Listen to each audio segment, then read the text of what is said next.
Hey, good morning, Drivetime. Welcome back. We are again joined by Will Hutcherson. If you've been tracking with us, this is week 4. He's going to close out his topic this week, which is, I would say, loosely based on his book, Seen, Healing Despair and Anxiety in Kids and Teens Through the Power of Connections. And I say loosely tied to it because we're really talking more about how we as men can interact with the world around us, interact with our own mental and emotional health. But the topics and the techniques addressed in the book Seen really lend themselves to, regardless of your age, regardless of the demographics you're around, they're tools and traits that you can apply wherever you're at.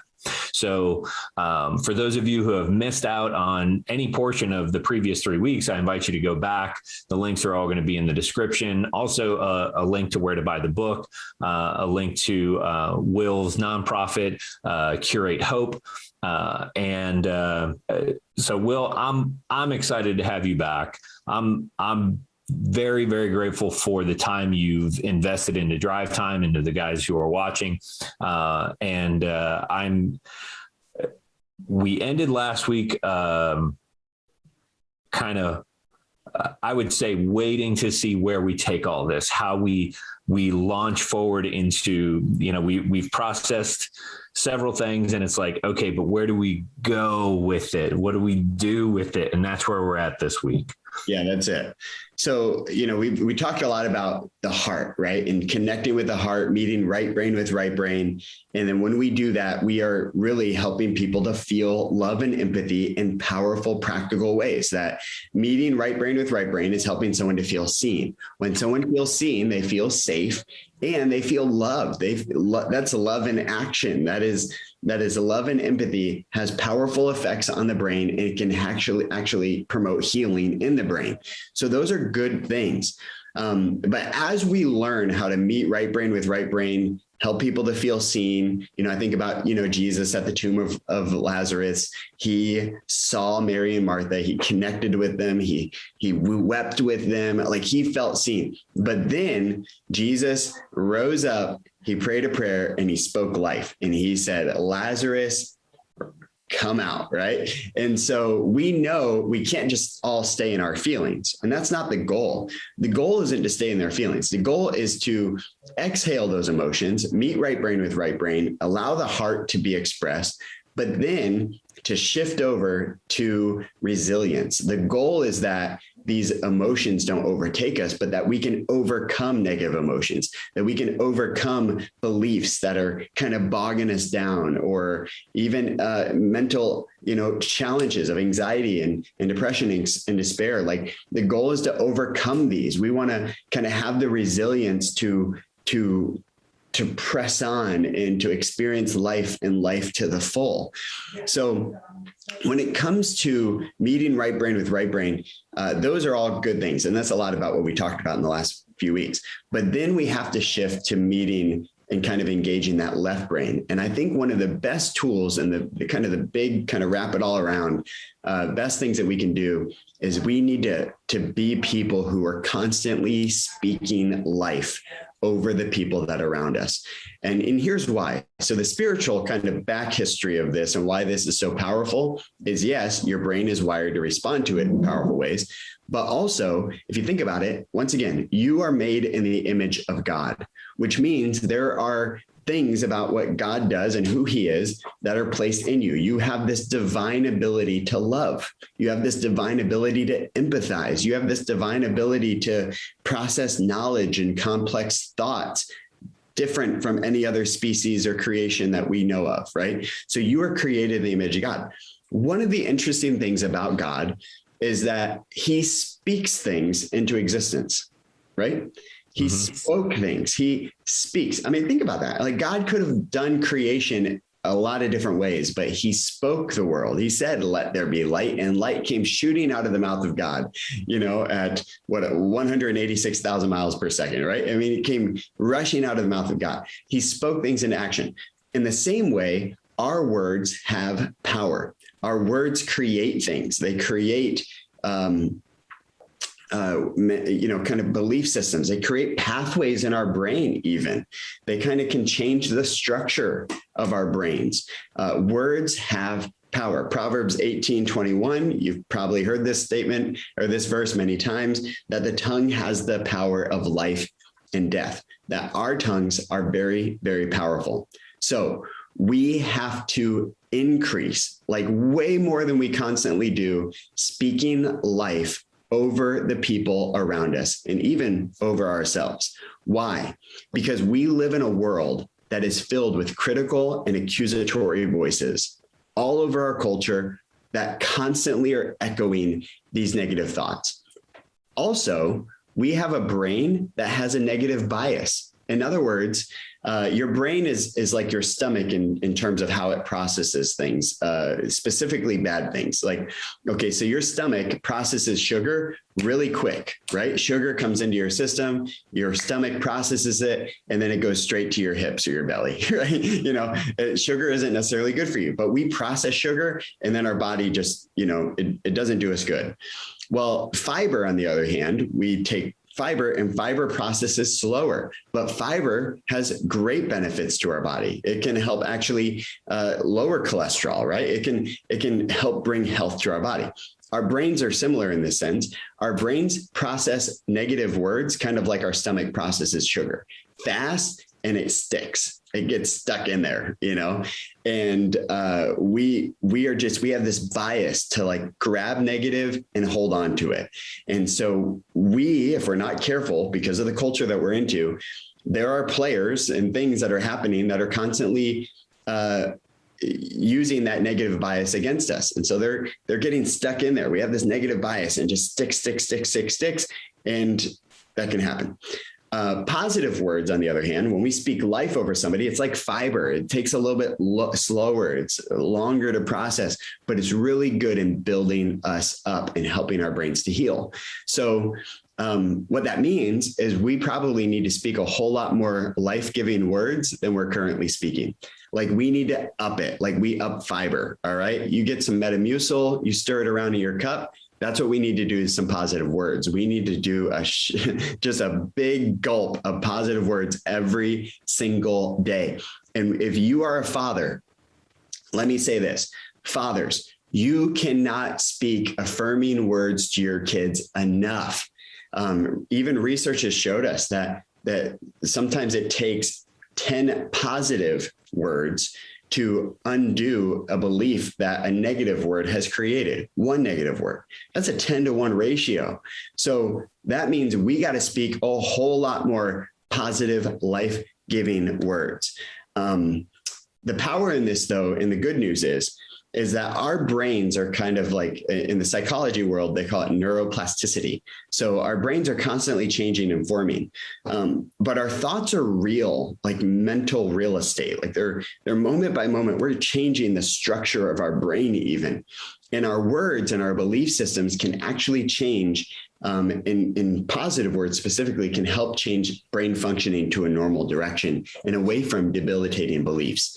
But we need to react and do that and speak words and have action. So what does that look like? It looks like when we're speaking life over the people around us, keep it simple, keep it specific, and make an impact. In other words, eye contact, your tone of voice, authenticity is important, but keep it specific and keep it very simple. It might be, hey, I'm proud of you.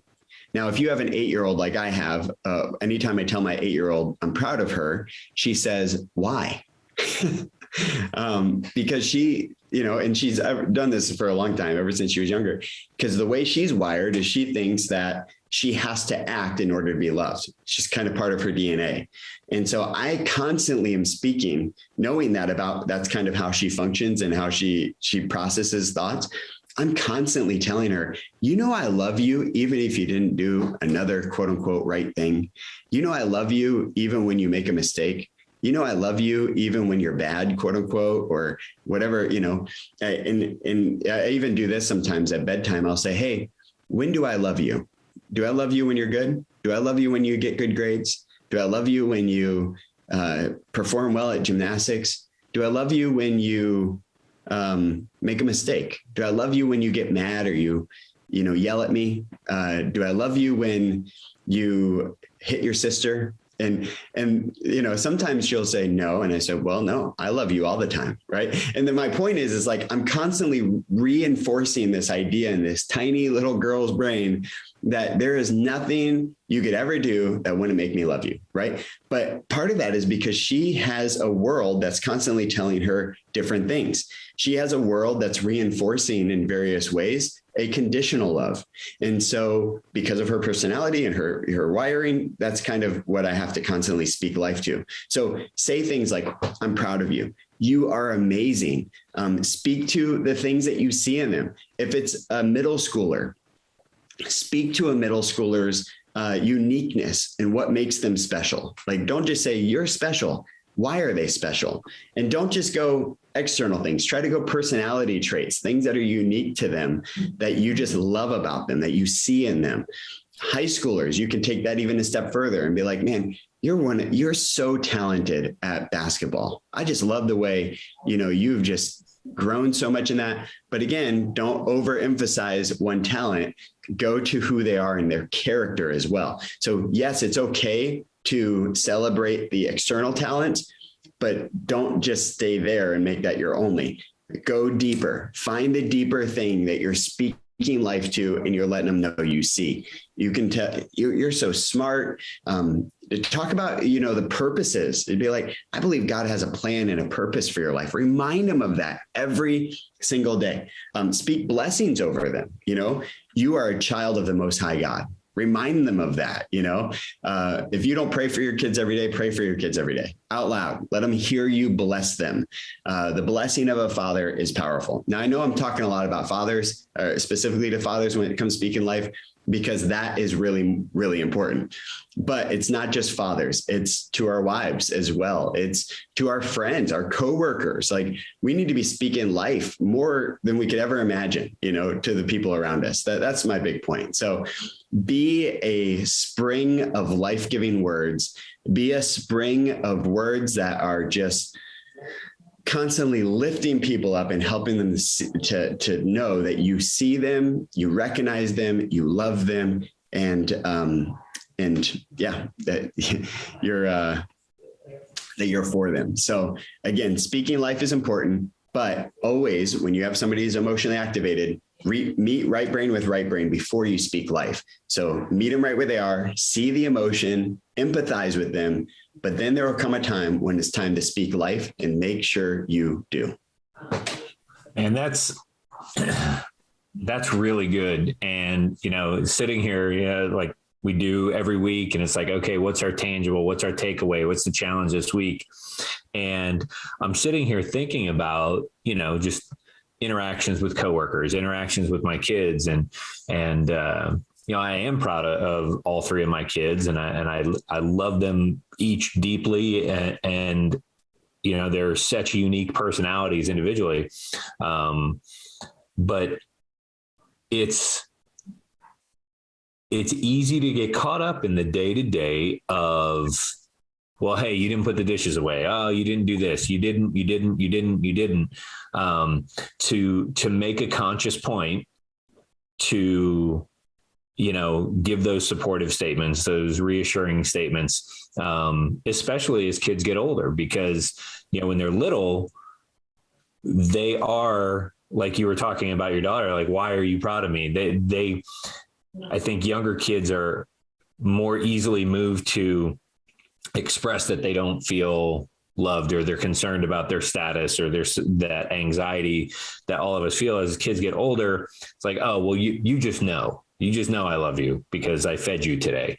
And I gave you a bed to sleep on. I think it's easy to just go, well, they know. And let me say one more thing to parents. All right, Dave, you got to get this, like, not you, but everyone. Like, we often think our kids need us the most when they're younger, but I'm telling you, parents, your kids need you more present in their life when they're teenagers than any other point in their life. teenagers, young adults, because that's where they're making big life decisions. And they might push against, like, you know, they're like, they want their independence. So they're going to push against you. And the problem is sometimes as parents, we're like, well, we just need to give them their space. Yes, you need to respect them. You need to give them some independence, but that doesn't mean that you lean out. It means you lean in. So find ways to constantly be connecting with them, create rituals, go on weekly dates with your daughter, go on weekly fishing trips with your son, do something to help to lean in. And then when you get those moments, listen a whole lot, but also look for an opportunity to make sure you're speaking life, because that's when they need that. Like, we can't lean out in the teenage years. We got to lean in and be present. That's good. That's good.